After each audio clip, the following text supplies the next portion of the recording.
I got asked an interesting question.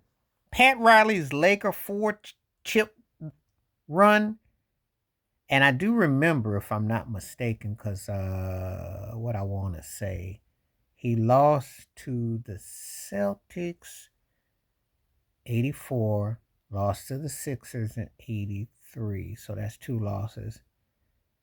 And I got to put this thing in totality when he lost to the Pistons. So he was um 4-3. Yeah, 4-3.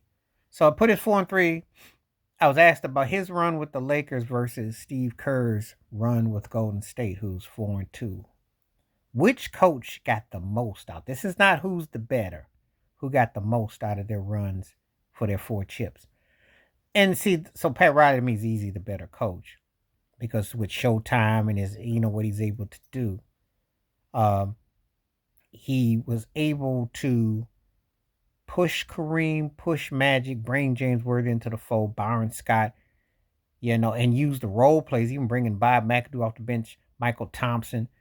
AC Green was very viable, versatile. Michael Cooper, who just got his name put up, early in the year, put up in the rafters, you remember a few months ago. So he was able to do that. He really understood balancing, massaging egos, and getting people play at a high level.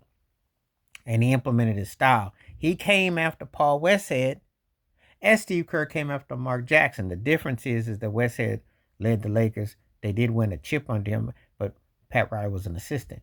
The Steve Kerr thing was kind of like, I still remember a dear friend of mine, rest in peace, who's a diehard Knicks fan, asked me point blank. He said, Steve Kerr, the Knicks or Golden State, which would you choose? And I said, duh, he's taking Golden State. My buddy didn't like it, but he said, you were right. He said, but you wrong for that. I said, oh, you get the likes of, and I didn't know that Steph Curry was going to be like that, but I just didn't really feel the Knicks had anything to offer. So I said, that's a no-brainer.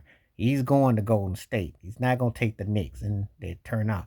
Who got the better run out of it? That's a great question. Because it took Kerr up until 2022 to get that fourth ring. Riley had knocked them out from 82 when they beat the Sixers, then 85 when they beat the Celtics, and then he got it against let me slow down.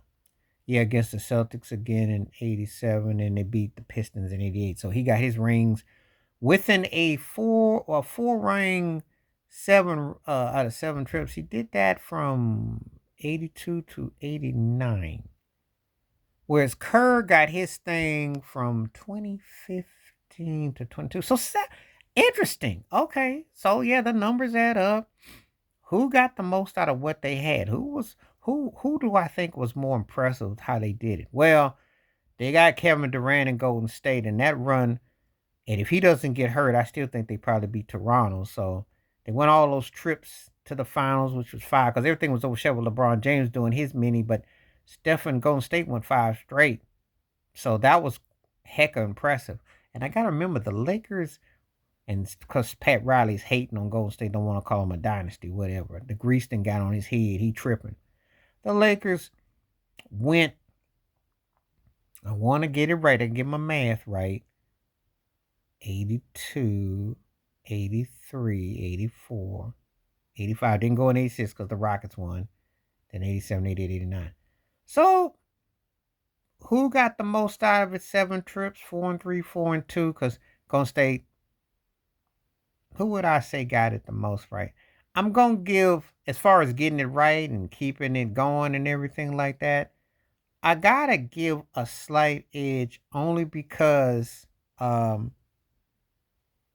versatility and the styling that kept it up at a certain height. I gotta say, this is just strictly getting it right. This ain't who's the better coach. Who got it right with keeping everything and making it happen in totality.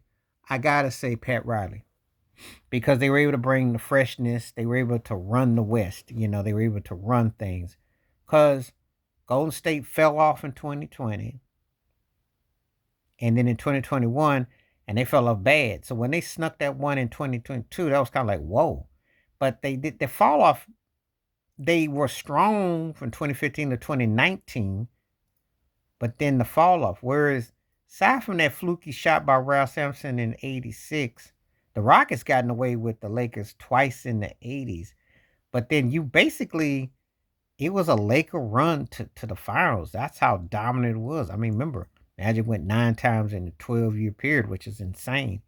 Steph ain't had that kind of run. So Pat Riley was on board for 7 of them. So I got to say, Pat Riley got the better end of that. This is not talking about coaching. Of course, Pat Riley towers over Steve Kerr for me personally. But just in the run aspect, it's pretty close because they both had a 7-year run. Both had changeover, added things, plus things, minus things. I think I will say this in Kerr's defense. More impressive because they never had a dominant low post player. Because Kareem Abdul-Jabbar towers over Kevin Durant and Klay Thompson on their best day. So that's the one thing I will give Kerr. He took that aspect from his time with Phil Jackson. But I think the run was more exciting with what Pat Riley had. But it's a good question out the two coaches. And 5-4 in the rings as far as head coaches go. Pat's got him by 1. But he just seems to move me more overall as a head coach because I've seen him do it in different ways and trajectories with the Lakers, with the Knicks, and with the Heat. So, I got to see Steve Kerr without Steph Curry. Got to see what he would be like. That'll be interesting. We'll find out in totality one of these days. But anyway, please like, subscribe, welcome thoughts, comments, and I do respond. Thank you. Wash your hands. Keep your mind clear. Watch out for another. Share that video if you like and hit that membership because when you do requests like this come true, stay safe, stay blessed, stay woke, stay free. I'm out. Peace.